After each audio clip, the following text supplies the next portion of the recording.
ही नहीं मिला था। लंबे अरसे के बाद 2014 के बाद देश को एक अल्टरनेट मॉडल क्या हो सकता है, अल्टरनेट काम कार्यशैली क्या हो सकती है, प्रायोरिटीज क्या हो सकती है, इसका एक नया मॉडल देखने को मिला है। और ये नया मॉडल तुष्टीकरण नहीं, संतुष्टीकरण पर भरोसा।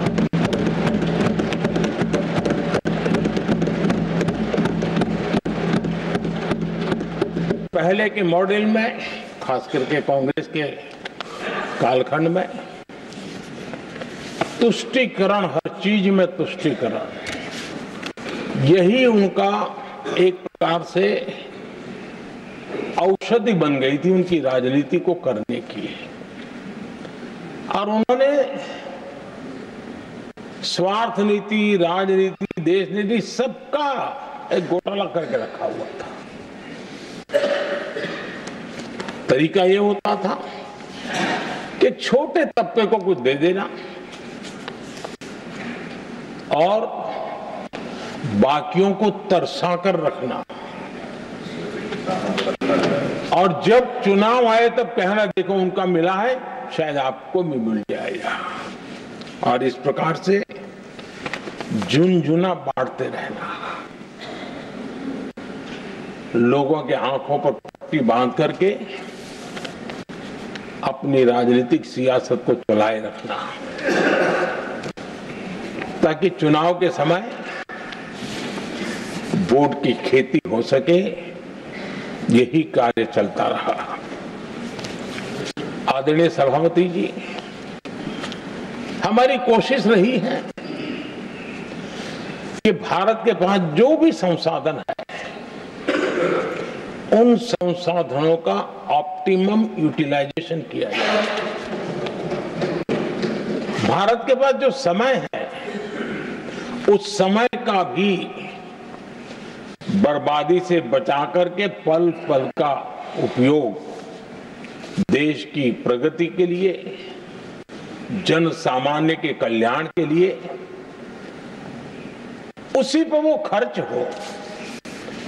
और इसलिए हमने एक अप्रोच अपनाया, सैचुरेशन का अप्रोच।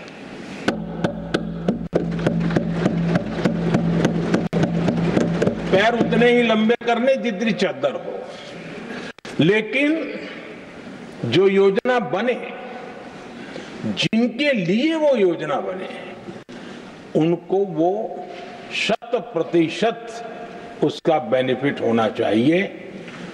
किसी को दिया, किसी को नहीं दिया, किसी को लटका करके रसक रखा और उसको हमेशा प्रताड़ित करते रखना और उसको निराशा की गर्त में धकेल देना, उन सिचुएशन से हमने बाहर आकर के सैचुरेशन अप्रोच की ओर हमारे काम को आगे बढ़ाया है। बीते दशक में हमने हर स्तर पर सबका साथ, सबका विकास की भावना को जमीन पर उतारा है। और वो आज देश में जिस प्रकार से बदलाव नजर आ रहा है, फल के रूप में हम अनुभव करने लगे हैं। हमारे गवर्नेंस का भी मूल मंत्र यही रहा है, सबका साथ, सबका विकास। हमारी ही सरकार ने SC, ST एक्ट को मजबूत बनाकर दलित और आदिवासी समाज के सम्मान और उनके सुरक्षा के संबंध में अपनी प्रतिबद्धता भी दिखाई और हमने उसको बढ़ाया।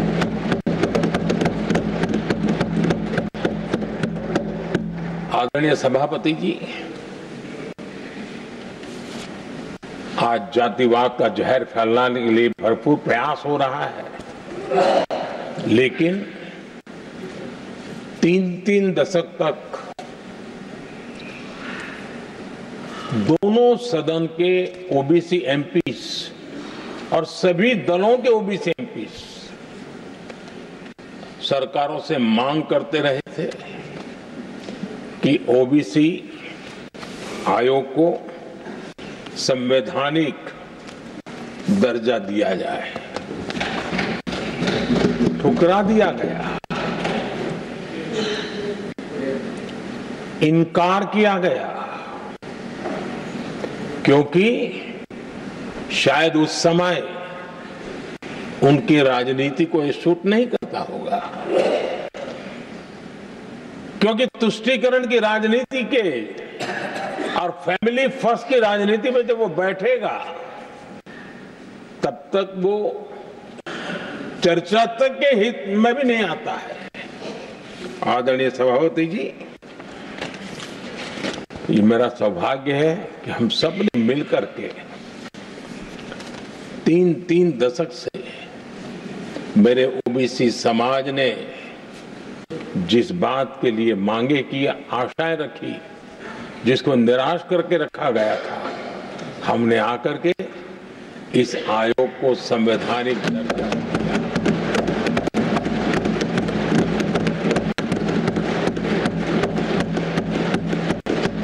और हमने सिर्फ उनकी मांग पूरी की इतना नहीं, हमारे लिए उनका मान सम्मान भी उतना ही महत्वपूर्ण है, क्योंकि देश के 140 करोड़ देशवासियों को हम जनता जनार्दन के रूप में पूजने वाले लोग हैं।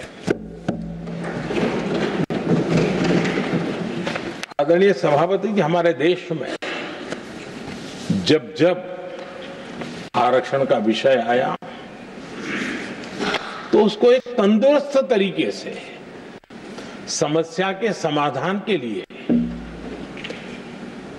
सत्य को स्वीकार करते हुए करने का प्रयास नहीं हुआ। हर चीज में देश में विभाजन कैसे हो, तनाव कैसे पैदा हो, एक दूसरे के खिलाफ दुश्मनी कैसे पैदा हो, वही तरीके अपनाए गए हैं। देश आजाद होने के बाद जब जब ये प्रयास हुए हैं, इसी तरीके से हुए हैं। पहली बार हमारी सरकार ने एक ऐसा मॉडल दिया और सबका साथ सबका विकास के मंत्र की प्रेरणा से दिया कि हमने सामान्य वर्ग के गरीब को 10% आरक्षण दिया, बिना तनाव के, बिना किसी का छीन करके। और जब ये निर्णय किया तो एससी समुदाय ने भी उसको स्वागत किया, एसटी समुदाय ने भी स्वागत किया, ओबीसी समुदाय ने भी स्वागत किया। किसी को भी पेट में दर्द नहीं हुआ, क्योंकि इतना बड़ा निर्णय, लेकिन करने का तरीका था सबका साथ सबका विकास, और तब जाकर के बहुत ही स्वस्थ शांत तरीके से पूरे राष्ट्र ने इस बात को स्वीकार किया। आदरणीय सभापति जी, हमारे देश में दिव्यांगों की कभी सुनवाई जितनी मात्रा में होनी चाहिए थी नहीं हुई।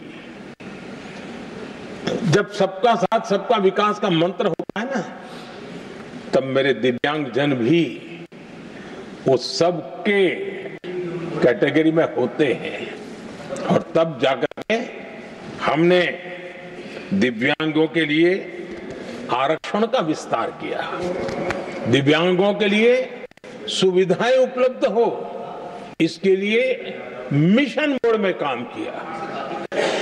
दिव्यांगों के कल्याण के लिए अनेक योजनाएं बनाई, लेकिन योजनाओं को लागू भी किया। ये इसके कारण इतना ही नहीं, आदरणीय सभापति जी, ट्रांसजेंडर कम्युनिटी के अधिकारों को लेकर के हमने उसको कानूनी रूप से उसको पुख्त करने के लिए प्रामाणिकता पूर्वक प्रयास किया।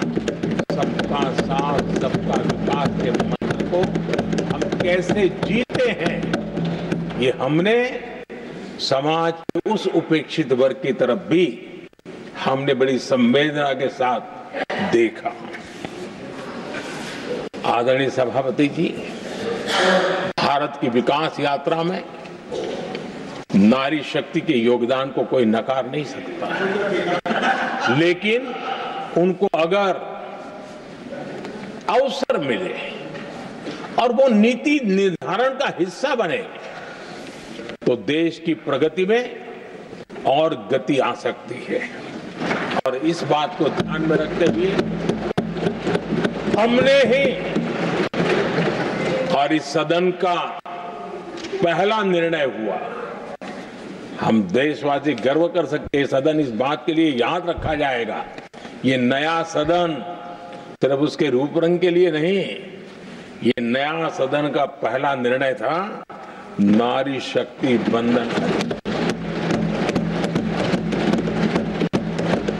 इस नए सदन को हम किसी और तरीके से भी कर सकते थे, हम हमारी वाहवाही के लिए भी उपयोग कर सकते थे, पहले भी होता था, लेकिन हमने तो मातृशक्ति की वाहवाही के लिए इस सदन का आरंभ किया था और मातृशक्ति के आशीर्वाद से ये सदन अपना कार्य आरंभ किया है। आदरणीय सभापति जी, हम जानते हैं इतिहास की तरफ अब थोड़ी नजर